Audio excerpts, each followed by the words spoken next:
Welcome to the Real News Network. I'm Paul Jay. Tuesday night, the elections. Donald Trump won just about everything he was expected to win. Did not win Ohio, which would have been the knockout punch. John Kasich won Ohio. As we speak, he's still competitive in Missouri. We're not entirely settled whether he's going to win it or Cruz will. But he's certainly much further on the way to attaining the Republican nomination.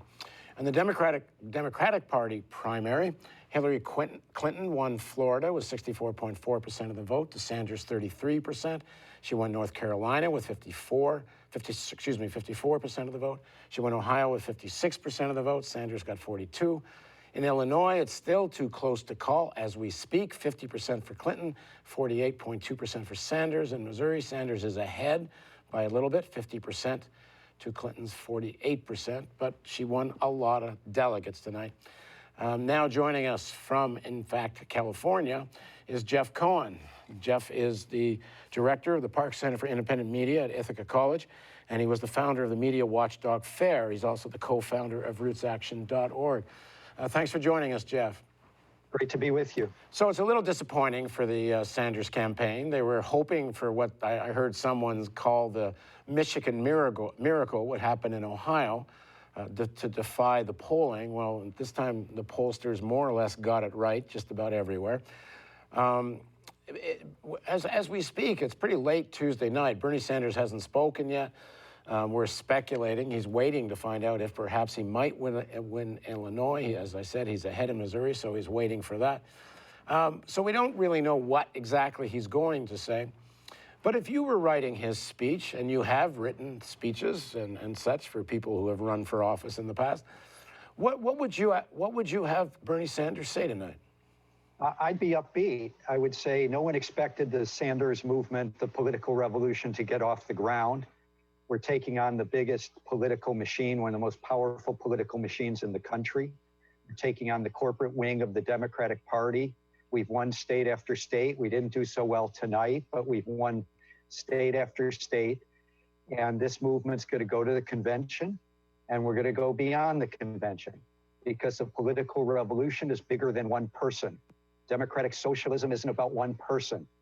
And this has been the number of young people that have expressed themselves and worked hard and campaigned for a political revolution. They're not going to stop after the convention. They're not going to stop after November. And that's something that we need to celebrate tonight. Yeah, it seems to me that is the speech he has to give, that this political revolution is not just about the nomination. And if he's really serious about that political revolution, he needs to start inspiring people about that now. Excuse me, not just talk about still having a strategy towards the nomination. Perhaps he does. I don't think it's over yet, especially if he could win Illinois and Missouri. But even if he doesn't, there's still some big states left, and he maybe can stop this from, at the very least, being a coronation at the convention. But that shouldn't be the major issue if you're serious about the political revolution.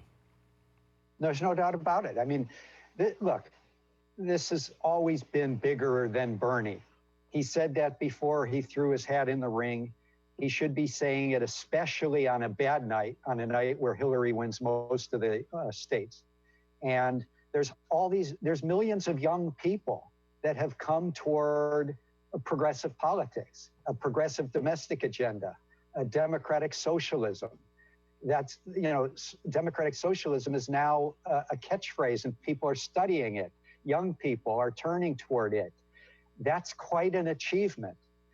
Now, in terms of whether Bernie could beat Hillary and get the nomination, the problem with Hillary Clinton is she's not that honest, and she's a scandal a month, and something could happen. Some outside event, some new lie, perhaps those transcripts will come out and show that when she goes and talks to Goldman Sachs, all she tells them is how great they are and how they shouldn't be bothered by all the Wall Street bashing from other politicians other than me. Who knows? But outside of an external impact, yes, it looks like she will get the nomination. Now, if Donald Trump is elected president, which is not impossible, then these young people that have come toward the political revolution are going to have to develop more strategic approaches to stopping Trump and stopping the Trump agenda. And it's got to be thought out. It can't be just let's go to the rallies or go to wherever Trump is and start, a rebellion.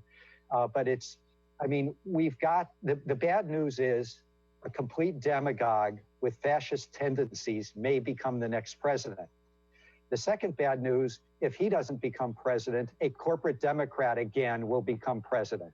Yeah, add to corporate Democrat somebody who's on the face of it, at the very least as militarist as Trump, and on some issues, at least at the level of language, even more interventionist than a Trump.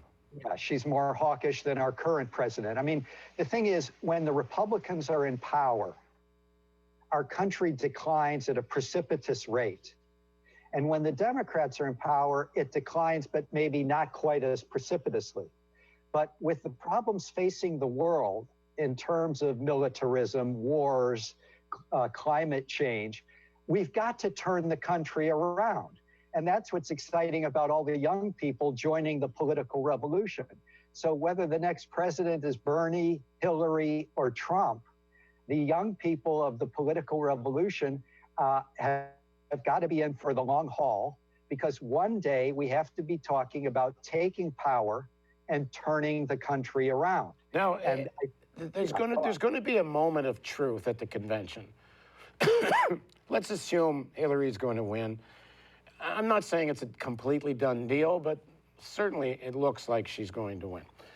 There's going to be a moment of truth there where Bernie Sanders is going to have to stand up. He's going to make a speech at the convention.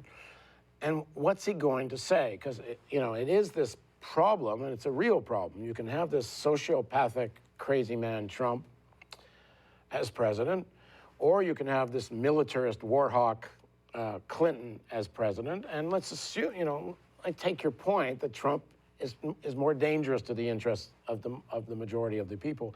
But how do the people that have been supporting supporting Sanders, fight Trump without being absorbed, assimilated into the Clinton Borg?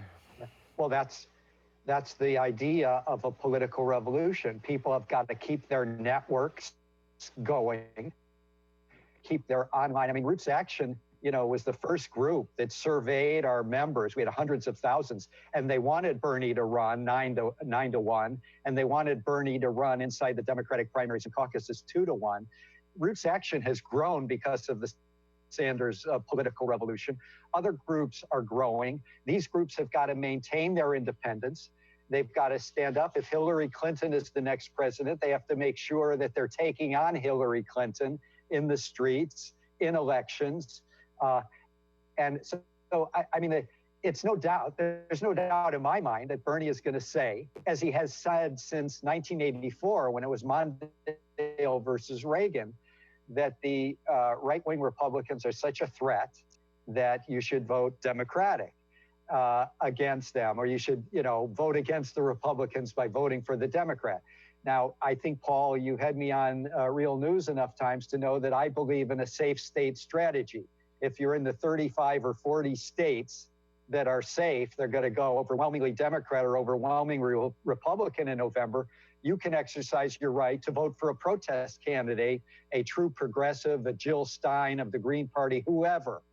But if you live in a swing state, I do believe that the role that the left should play in a state like Ohio, a state like Florida, even if it's Hillary Clinton, as you say, a corporate Democrat on the hawkish side, you should do your best to make sure that Trump or Cruz does not beat Hillary in your swing state. That doesn't mean that that's the end of, what you do in October, November of 2016 is a small part of what you do if you're a serious political actor, if you're a serious progressive activist. And with that, I think one thing that the Sanders movement, the political revolution, has shown is that no matter what Bernie says, or no matter what Bernie does or doesn't say at the Democratic convention, we need to keep our organizations independent of the Democratic leadership. And we need to keep our online networks independent of the Democratic leadership. And we need to struggle. And the good news is there's millions of young people that a year ago were pretty inactive and today are very active. And those are the kinds of people that will be the leaders of the left, the leaders of the US left, the progressive movement in the coming years. And that's something we should all take pride in, no matter who gets elected president in November. And that's what we need to build on, no matter who wins the election in November. Right. All right. Thanks very much for joining us, Jeff. Thank you. And thank you for joining us on the Real News Network.